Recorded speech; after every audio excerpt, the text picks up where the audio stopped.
नमस्कार। आप देख रहे हैं पंजाब केसरी। मैं हूं आपके साथ वरुण भट्ट। आज हमारे साथ पंजाब केसरी के लिए खास बातचीत करने के लिए कुदरत दत्ता चौधरी जी मौजूद हैं। इस वक्त सैन फ्रांसिस्को में जो पिछले साल वो चेयरपर्सन थे, तो अब और भी बड़े मुकाम पर पहुंच चुके हैं। अगर बात करें जेंडर बेस्ड वायलेंस की, और अगर उनकी बात की जाए कि उन्होंने स्टडी क्या की है, तो उन्होंने मास्टर इन लॉ और किंग्स कॉलेज लंदन से पढ़ाई की है, और लगातार वो ह्यूमन ट्रैफिकिंग और लगातार असाइलम को लेकर लगातार काम कर रहे हैं। अमेरिका में हमारे साथ बातचीत के लिए मौजूद हैं। कुदरत, स्वागत है आपका। और क्या कहना चाहेंगे साउथ एशिया की पहली लड़की, चंडीगढ़ की लड़की जो अमेरिका में जाकर बड़ा काम कर रही है। ऑस्ट्रेलिया में आपने काम किया, ह्यूमन ट्रैफिकिंग को लेकर काम किया, किताबें लिख चुकी हैं, आप ऑथर हैं। क्या कहेंगे? सबसे पहले thank you for having me on the show. मैं बेसिकली बस ये कहना चाहूँगी कि दुनिया में काफ़ी कुछ हो रहा है एंड हम सबके पास मतलब चंडीगढ़ के जो लोग हैं उनके पास एक तरीके का जज्बा होता है कि हम कुछ करना चाहते हैं। इस दुनिया में हम अपना नाम कमाना चाहते हैं, तो बेसिकली उसी विगर के साथ मैं यूएस आई। मैंने अपनी एलएलएम यूएसए से करी एंड देन वहाँ से मैं सैन फ्रांसिस्को मूव हो गई एंड पिछले 5 साल से मैं जेंडर बेस्ड वायलेंस और असाइलम लॉ में काम कर रही हूँ। दिसंबर 2022 में I became the first South Asian to be a part of the Immigrant Rights Commission and मैं कमिश्नर बनी एंड देन उसके बाद पिछले साल में वाइस चेयर बनी कमीशन की। तो शुरुआत मैंने एज अ लॉयर करी थी इंडिया में एंड उसके बाद मैं जहाँ पे अभी हूँ वहाँ तक पहुँची हूँ with with basically with the help of everyone and the kind of work that I've been doing. जी। जो जेंडर बेस्ड वॉयलेंस है, मतलब किस तरीके की कंसीडर करें इसको, कि वहां पर किस तरीके का काम हो रहा है, और अगर हम इंडिया की बात करें या वर्ल्ड की बात करें, तो किस तरीके का काम इस पर होना चाहिए, और आप जिस तरीके का काम कर रहे हैं उसकी आउटपुट क्या है इसमें? देखिए, जिस तरीके का काम मैं करती हूँ, मेरा बेसिकली फोटे है gender based violence in asylum claims. तो इसका मतलब है असाइलम अगर कोई सीक कर रहा है, उनके साथ किसी तरीके की बदसलूकी हुई है उनके अपने कंट्री में बिकॉज ऑफ देयर जेंडर। तो जनरली मेरे जो क्लाइंट्स रहे हैं इन द पास्ट वो वुमेन क्लाइंट्स रहे हैं एंड वो they have been from all over the world. हमारे पास साउथ एशिया से क्लाइंट्स आए हैं, हमारे पास क्लाइंट्स आए हैं अफ्रीका से, साउथ अमेरिका से एंड अगेन हर कंट्री का इशू अलग है, बट अगेन हर औरत का इशू सेम है इन द सेंस दैट या तो उनके हस्बैंड उन्हें तंग कर रहे हैं। साउथ एशिया से अगर हम देखेंगे तो उनके इन लॉज उन्हें तंग कर रहे हैं। अगर हम लोग देखेंगे अफ्रीका से तो अगेन उनके पेरेंट्स तंग कर रहे हैं। जनरली सबकी सोसाइटीज वुमेन को एक्सेप्ट नहीं करती हैं अगर उनके साथ वायलेंस हुई है। तो अगेन मैंने स्टोरीज काफी डिफरेंट देखी हैं, बट उन सब में एक जो रनिंग कॉमन थीम है वो ये है कि वुमेन को, औरतों को मर्द की तरह नहीं देखा जाता है, एक उनको सेम पेडेस्टल पे नहीं रखा जाता है। तो असाइलम की आप बात कर रहे हैं। अगर असाइलम को हम नॉर्थ इंडिया की तरफ से समझे, या पैन इंडिया समझे, हम्म। ज्यादातर पंजाब हरियाणा या इस रीजन में जहाँ से आप भी आते हो, तो असाइलम मतलब यहाँ से गलत तरीके से, मतलब बहुत सी खबरें भी आती हैं कि गलत तरीके से वहां पर जाकर असाइलम ले लिया, और भारत सरकार के साथ कई चीजों को लेकर जो विदेशी डिप्लोमेसी है, कुछ ऐसे सस्पेक्ट्स हैं जो असाइलम लेकर दूसरी कंट्रीज में चले गए। तो वहां पर क्या कानून है? जैसे असाइलम को लेकर क्या सरकारों के बीच में मतभेद भी होता है? जो यहाँ पर वांटेड होता है वो वहां पर असाइलम ले लेता है। इस पर आपकी रिपोर्ट्स क्या कहती हैं, जो आप काम कर रहे हैं, और किनको रिपोर्ट होती है? क्या फिर वो आगे इन सब चीजों को लेकर विश्लेषण करते हैं कि अगर इंडिया में उस बंदे का रिकॉर्ड कुछ हो रहा है, वो विदेश में आकर, यूएस में आकर या किसी भी कंट्री में जाकर असाइलम ले रहा है, तो? देखिए, अगर किसी किसी भी इंसान की प्रॉब्लम है, इंडियन अथॉरिटीज़ के साथ। तो ये इंडियन अथॉरिटीज़ के ऊपर है कि वो जो उन्हें तहकीकात करनी है, जो उनका प्रोसीजर है वो उसे फॉलो करें। अगर कोई इंटरपोल के नोटिस जारी करने हैं वो जारी करें, प्लस जो डिप्लोमेटिक लेवल पे हैं उस डिप्लोमेटिक लेवल पे बात करें। अगर कोई अगेन अगर उन्हें कांटेक्ट करना है यहाँ की पुलिस से, कोई एक्स्ट्राडिशन करनी है, कुछ भी है, वो उस लेवल पे होता है। हमारा बेसिकली काम ये नहीं है कि हम इन्वेस्टिगेट करें कि किसी का बैकग्राउंड क्या है। हमारा काम ये नहीं है कि हम लोग इन्वेस्टिगेट करें कि कौन हमें कैसे डॉक्यूमेंट्स दे रहा है। Again in the past 5 years जो मैंने काम किया उस इन अ डिफेंस लॉ फर्म, उसमें ये काम नहीं था कि हम देखें कि इनका क्या बैकग्राउंड है। हमारा काम बेसिकली ये था कि हम देखें कि असाइलम केस क्या है, उनकी थ्योरी क्या है केस की, उनके साथ परसिक्यूशन क्या हुई है, एंड देन उस केस को with all the facts that were given उस हिसाब से प्रेजेंट करें। तो जो आप सवाल पूछ रहे हैं उनके जवाब आपको बेसिकली जो गवर्नमेंट बॉडीज में हैं वो लोग दे सकते हैं। उसका जो उसकी जो रिस्पॉन्सिबिलिटी है वो हमारे काम के अंडर नहीं आती है बेसिकली। पिछले साल आप कमिश्नर थे, इस साल अभी आपको प्रमोट करके उन्होंने वाइस चेयर पर बिठाया है। तो जो आप ये जेंडर बेस्ड वोयलेंस, असाइलम और ह्यूमन ट्रैफिकिंग, इन सब पर आप काम कर रहे हैं, उनको रिपोर्ट्स देते हैं। बेसिकली जो आप फिर ये रिपोर्ट करते हैं, तो वो किस लेवल पर रिपोर्ट होती है? मेयर को रिपोर्ट होती है या फिर एक अलग बॉडी बनी हुई है उसको रिपोर्ट करते हैं? या उन रिपोर्ट्स का फिर बेनिफिट क्या होता है यूएस में, जहाँ पर आप सैन फ्रांसिस्को में रह रहे हैं? हालांकि वहां पर बहुत अलग अलग स्टेट्स में अलग अलग वहां पे कानून है। तो इनका फिर फायदा क्या है अगर जो रिपोर्ट्स आप तैयार कर रहे हैं? देखिए, इमिग्रेंट राइट्स कमीशन बेसिकली एक एडवाइजरी बॉडी है। इसका मतलब है कि जो भी इश्यूज हैं इमिग्रेंट्स को, हम लोग उन इश्यूज को सुनते हैं, उसके बाद रिकमेंडेशंस ड्राफ्ट करते हैं, एंड देन मेयर और बोर्ड ऑफ सुपरवाइजर्स उन्हें अपनी रिकमेंडेशंस भेजते हैं। हमारा काम सिटी लेवल पे होता है। दैट मीन्स कि जितने भी इमिग्रेंट्स सैन फ्रांसिस्को सिटी और काउंटी के अंदर रह रहे हैं उनकी हम लोग बातें सुन सकते हैं। हमारा काम फेडरल लेवल पे नहीं होता है। तो ऑब्वियसली अगर कोई इमिग्रेशन पॉलिसी आ रही है उसके अगेंस्ट हम लोग नेसेसरली कुछ कर नहीं सकते हैं। हाँ, ज़रूर अपनी रिकमेंडेशंस दे सकते हैं मेयर को और बोर्ड ऑफ सुपरवाइजर्स को। अगेन, रिसर्च का काम हम लोग बेसिकली नहीं करते हैं। हमारा काम है लेट्स से एक स्पेशल हियरिंग करना जिसमें हम लोग इनवाइट करते हैं जितने भी ग्रास रूट्स ऑर्गेनाइजेशंस हैं वो आए, जितने भी एडवोकेट्स हैं वो आए और हमें बताएं। पर हमारा काम ये नहीं है कि हम लोग क्वांटिफाई करें उस रिसर्च को। हम लोग ये नहीं बोलेंगे कि 50% लोग कुछ कह रहे हैं या 60% लोग कुछ कह रहे हैं। हम क्वांटिफाई नहीं करते हैं, हम लोग सुनते हैं, ऊपर उसके ऊपर डिस्कशन करते हैं, फिर देखते हैं कि मेजॉरिटी लोग क्या कह रहे हैं, एंड वेदर जो भी वो कह रहे हैं will make sense in terms of recommending to the mayor or not. तो फिर जैसे आप बता रहे हैं कि आपने अपनी पूरी वर्किंग मेयर और जो बॉडी बनी हुई है उनको दे दी। हाँ जी। तो जिस तरीके से अगर हम आज की बात करें, मूवीज बन चुकी हैं, और पूरे अगर इंडिया की बात करें या वर्ल्ड की बात करें, अमेरिका के जो बॉर्डर हैं वहां से हर रोज बड़ी तादाद में खबरें आ रही हैं। तो मतलब फिर इन चीजों को लेकर वहाँ की गवर्नमेंट क्या कर रही है? जैसे अभी आने वाले दिनों में इलेक्शन आनी है, तो ट्रम्प जिस तरीके से बोल रहे हैं, उनकी पॉलिसीज जो हैं, जो गलत तरीके से आ रहे हैं लोग, चाहे असाइलम या किसी भी तरीके से आ रहे हैं, उनके ऊपर सख्ती करेंगे। अगर जिस तरीके से फ्रांस की बात की जाए, वहां पर भी एक पूरा जहाज जो है वो वहां पर पकड़ा गया, ह्यूमन ट्रैफिकिंग है ना। तो आपने अगर नेपाल की बात करें, आफ्टर अर्थक्वेक, जितने भी मैंने आपके आर्टिकल पढ़े हैं जो आप पहले लिखते रहे हैं, तो उनमें आपने इन सब चीजों को लेकर काम किया है। तो मतलब ये किस तरीके से फिर सुधार आएगा? जैसे आप काम कर रहे हैं, आपने अपनी रिपोर्ट दे दी, अगर वो ऊपर इम्प्लीमेंट नहीं हो रही है क्योंकि वहां पर अलग अलग स्टेप्स हैं, तो इन सब चीजों को लेकर सरकार क्या कर रही है वहां पर?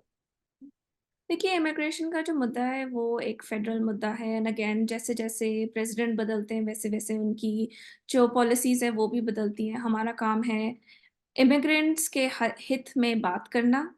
हम लोग क्योंकि एक बॉर्डरिंग स्टेट नहीं है तो हम नेसेसरली जो भी बॉर्डर पे होता है उसके बारे में ज़्यादा हम लोग उसके बारे में हम लोग नहीं बात करते हैं इन जनरल। ऑब्वियसली अगर वो इमिग्रेंट्स के हित में नहीं है कोई भी पॉलिसी है तो हम उसके बारे में तब बात करेंगे। But again at the end, जो मैंने पहले भी एक्सप्लेन किया था कि कमीशन का काम ये है कि इमिग्रेंट्स को जो भी बेनिफिट करता है उसके बारे में हम लोग बात करें। एंड अगर अगर हमारी लेट्स से रिकमेंडेशंस नहीं ली जा रही हैं क्योंकि लेट्स से हमारी you know there's let's say if there's a difference between हम लोग क्या suggest कर रहे हैं and basically government क्या करना चाहती है, तो in that case advocacy groups होते हैं जो आगे आते हैं and वो लोग advocate करते हैं for immigrants। again, जो मेरा सारा काम है that is all to benefit the immigrants। कौन कैसे कर रहा है एक country enter, वो मेरे काम के purview के अंडर नहीं आता है। बट हाँ, जो ट्रैफिक हो रहे हैं वो लोग एक स्पेसिफिक रिलीफ है उसको अप्लाई कर सकते हैं यूनाइटेड स्टेट्स में, एंड ये चीज़ उनके लिए ओपन है। जिस तरीके से फिर H1B वीजा है या L1 है, तो आगे जो असाइलम ले रहा है, तो अगर कोई आ रहा है असाइलम लेने के लिए, या जिस तरीके से आप बोल रहे हैं आप उनके राइट्स को प्रोटेक्ट करने के लिए आप काम कर रहे हैं, तो क्या फिर वो वहां पर पक्का हो पाएगा, नहीं हो पाएगा, वो किस तरीके से सरवाइव करेगा? क्योंकि असाइलम वालों को काफी प्रॉब्लम्स भी सामने झेलनी पड़ती है वहां पर। हाँ जी, सो देखिए वही हमारा काम है बेसिकली। कोई पक्का हो रहा है कोई पक्का नहीं हो रहा है वो हमारा काम नहीं है। हमारा काम ये है कि अगर आप सैन फ्रांसिस्को में रह रहे हैं, अगर आपको कोई प्रॉब्लम आ रही है, फॉर एग्जांपल काफ़ी काफ़ी बार ये होता है असाइलम सीकर्स को ढंग से जॉब्स नहीं मिलती हैं। काफ़ी बार ये होता है कि उनके पास रहने के लिए जगह नहीं होती है, क्योंकि अगेन जैसे ही आते हैं, सैन फ्रांसिस्को काफ़ी एक्सपेंसिव जगह है, एंड अगर आप असाइलम भी अप्लाई कर देते तो ऐसा नहीं होता कि एकदम से आप काम करना शुरू कर सकते हैं। तो हमारा काम ये है टू मेक श्योर कि हम एज अ सिटी क्या कर सकते हैं, क्योंकि सैन फ्रांसिस्को एक सैंक्चुरी सिटी है। तो हम एज अ सिटी क्या कर सकते हैं कि उनके लिए यहाँ पे रहना आसान हो जाए। क्या उनको पेपर्स मिल रहे हैं, क्या उनका केस पास हो रहा है, वो उसके ऊपर ना हमारी कोई अथॉरिटी है, ना उसके बारे में हम लोग बात करते हैं। एंड अगेन वो एक प्राइवेट चीज़ है क्लाइंट और उनके अटर्नी के बीच में। कुदरत, जितना मैंने आपके बारे में पढ़ा है या देखा, तो आपने ऑस्ट्रेलिया में भी काम किया है। हाँ वहां जी। पर किस तरीके का काम था? पॉलिटिकल सिस्टम में आपने देखा, या फिर उनको भी ऐसी अलग बॉडी की तरह ही जो है इमिग्रेंट्स को लेकर आपने काम किया? वहां पर किस तरीके का काम किया वहां पे आपने? ओके, सो ऑस्ट्रेलिया में मैंने बेसिकली एक मीडिएशन सर्टिफिकेट किया था, उसके बाद इंटर्नशिप की थी, and then for 6 months research की थी with small political group called Australian Progressives. And उस रिसर्च में आई रिसर्च की ऑस्ट्रेलिया की इमिग्रेशन पॉलिसीज़ कैसी हैं। बेसिकली वो लोग क्या कर रहे थे कि जो भी रेफ्यूजीज ऑस्ट्रेलिया जा रहे थे उन्हें उन्हें ऑस्ट्रेलिया एंटर नहीं कर रहे थे, एंड दिस इज़ अबाउट 2015। सो वो क्या कर रहे थे कि उन्हें ऑस्ट्रेलिया एंटर नहीं करने दे रहे थे, उन्हें Papua New Guinea, Christmas island वहाँ पे रख रहे थे, एंड देन वहाँ से बहुत मुश्किल था उन सब रेफ्यूजीज के लिए ऑस्ट्रेलिया में एंटर करना। तो मेरी रिसर्च उस टाइम पे 2015 में इस चीज़ के बारे में थी कि इवन दो इंटरनेशनली ऑब्लिगेटेड थी ऑस्ट्रेलिया टू मेक श्योर कि रेफ्यूजीज को आने दिया जाए, वो उनको अलाउ नहीं कर रहे थे, एंड बेसिकली एक सेपरेट आइलैंड में रख रहे थे जहाँ पे जहाँ पे रेफ्यूजीज के लिए एक्चुअली में कोई आई वुड से कोई रिसोर्सेज नहीं थे to grow to have a better life. तो उसके बारे में मैंने बात करी थी, काम किया था 2015 में। जी, आपने वहाँ पर गेस्ट लेक्चरर एज ए बहुत से लेक्चर वगैरह भी दिए। तो अगर आंकड़ों की बात की जाए, जैसे आपने अभी ऑस्ट्रेलिया की बात की कि आपने 6 महीने वहाँ पर रहकर रिफ्यूजी, जो मैं रिफ्यूजी है वहाँ उन, रही नहीं थी उस टाइम पे, मैं इंडिया में थी। हाँ जी। हम मतलब जो भी आप काम किया आपने, तो रिफ्यूजी को लेकर काम किया आपने। अभी आप सैन फ्रांसिस्को में हैं, तो यहाँ पर आंकड़े क्या हैं, जो अगर आप असाइलम की बात करें, जिनके आप राइट्स की बात कर रहे हैं, हर साल कितने ऐसे असाइलम सीकर हैं, और वो कहाँ कहाँ से हैं, और सबसे ज्यादा आंकड़े कौन सी कंट्री के हैं?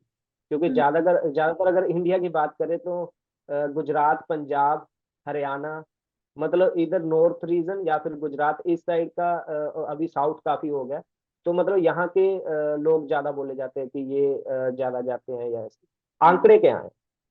मेरे को एक्चुअली एज आई सेड आंकड़े नहीं पता है, क्योंकि हम लाइक आई डोंट, क्योंकि हर स्टेट का डिफरेंट परसेंटेज है, हर कंट्री का डिफरेंट परसेंटेज है। एंड अगेन ये परसेंटेजेस एकदम चेंज हो जाते हैं जब आप एक स्टेट से दूसरी स्टेट जाते हैं। कुछ स्टेट्स में आप देखेंगे इंडियंस काफ़ी हैं, कुछ स्टेट में आप देखेंगे इंडियंस नहीं हैं। एंड अगेन हर आपको नहीं पता होता किसका स्टेटस क्या है। तो मुझे बेसिकली नंबर्स नहीं पता है, ना ही the kind of work that I do उसमें हमें नंबर्स की ज़रूरत होती है, क्योंकि कमीशन में रह के आप जब इमिग्रेंट से बात कर रहे हैं तो असाइलम सीकर सिर्फ एक कंट्री से नहीं है। आप जब हमारी स्पेशल हियरिंग्स होती हैं तो हम देखते हैं कि हर टाइप के लोग वहाँ पे आते हैं। एंड एंड मैं खुद एक इमिग्रेंट हूँ, तो आप सब इमिग्रेंट्स को वहाँ देखते हैं, तो वहाँ पे उस टाइम पे ये नहीं होता है कि आप कौन सी कंट्री से हैं या क्या आप किस परसेंटेज के लोग वहाँ पे ज़्यादा है। वहाँ पे होता है कि इशू क्या है। जनरली इश्यूज जहाँ से भी आप हो, इश्यूज वो तीन चार ही होते हैं कि हाउसिंग नहीं है हमारे पास काम नहीं है, हमें काम नहीं मिल रहा है, हमारे साथ डिस्क्रिमिनेशन हो रही है। तो बेसिकली उन सब इश्यूज को सॉल्व करना हमारा like that's the work that we do. हमारा काम ये नहीं है कि हम लोग क्वांटिफाई करें कि कितने परसेंट इंडियंस हैं या कितने परसेंट लैटिन अमेरिका से लोग हैं, वो हम लोग नहीं करते हैं। ये जो असाइलम सीकर हैं ये कहते क्या हैं? जैसे अभी आपने बताया कि काम नहीं मिलता, अगर आज की बात करें तो उनको प्रॉब्लम्स क्या क्या है मेन, और वो क्या कहते हैं? जैसे आपने लैटिन की बात की, या और कंट्री से भी आते हैं, तो मतलब वो बोलते क्या हैं, उनकी प्रॉब्लम्स क्या हैं? देखिए असाइलम सीकर्स की बेसिक, ऑब्वियसली आप अपना घर बार सब कुछ छोड़ कर आ रहे हैं। एंड बहुत बार ऐसा होता है कि वो काफ़ी कुछ झेल कर आते हैं। तो बेसिक प्रॉब्लम जो शुरुआत में होती है वो सेटलमेंट की होती है। आपको नहीं पता होता कि आप अपनी सारी कम्युनिटी छोड़कर आ रहे हैं, तो आप एक नई कम्युनिटी में आ रहे हैं। काफ़ी बार लोगों को लैंग्वेज नहीं आती है बोलनी, काफ़ी बार लोगों को अपने लीगल राइट्स नहीं पता होते हैं, लोगों के पास पैसे नहीं होते हैं, उन्हें ये नहीं पता होता किसके पास रहना है। अगर किसी को जानते हैं, उनके साथ रह रहे हैं, तो आपको नहीं पता कि वो अपनी पावर कैसे यूज़ करेंगे। अम, तो ये सारी इनिशियल प्रॉब्लम्स होती हैं जब वो एकदम से आते हैं। उसके बाद जो प्रॉब्लम शुरू होती हैं वो ये होती हैं कि काम नहीं मिल रहा है। अगर काम मिल रहा है तो मिनिमम वेज नहीं मिल रही है। जो जो एक नॉर्मल स्टेटस का person, I mean somebody who is a US citizen, उनको अगर मिनिमम वेज मिल रही है, तो लेट्स से अगर कोई असाइलम सीख रहे हैं जिनको नहीं पता अपने उनके लीगल राइट्स क्या हैं, उनसे ज़्यादा काम करवाएँगे, उनको कम पेमेंट देंगे। अगेन वो ऑल्सो काफ़ी टारगेटेड पॉपुलेशन होती है। उनको नहीं पता कि पुलिस के साथ कैसे इंटरैक्ट करना है, उनके साथ करना है कि उनके साथ कैसे बात करनी है। तो ये जो नॉर्मल चीज़, जैसे जब हम लोग इंडिया में घूमते हैं, हमें पता होता है किससे कैसे बात करनी है, क्योंकि अपना देश है, अपनी कंट्री है, आपको वो एक तरीके का डर नहीं है। पर ऑब्वियसली जब आप यहाँ आते हैं, आपको आपको अपने लीगल राइट्स नहीं पता, आपको ये नहीं पता कि आपको जॉब मिलेगी, आपको नहीं मिलेगी, आपको ये नहीं पता आपको रहने को मिलेगा, नहीं मिलेगा। कभी-कभी एक कमरे में 10 लोग रह रहे होते हैं, व्हिच इज़ नॉट ह्यूमेन। तो डिफरेंट तरीके की प्रॉब्लम्स आती हैं जो जब मैंने अपनी फीमेल क्लाइंट्स देखी, उनके साथ प्रॉब्लम ये होती है कि जनरली वो सिंगल होती हैं, उनके साथ उनका एक छोटा बच्चा होता है, हस्बैंड इज़ अब्यूसिव, तो ना उनके पास पैसे होते हैं, ना उनके पास सपोर्ट होता है। जो फैमिली अगर कुछ सपोर्ट कर सकती थी, वो उनकी शादी में पैसे लग जाते हैं।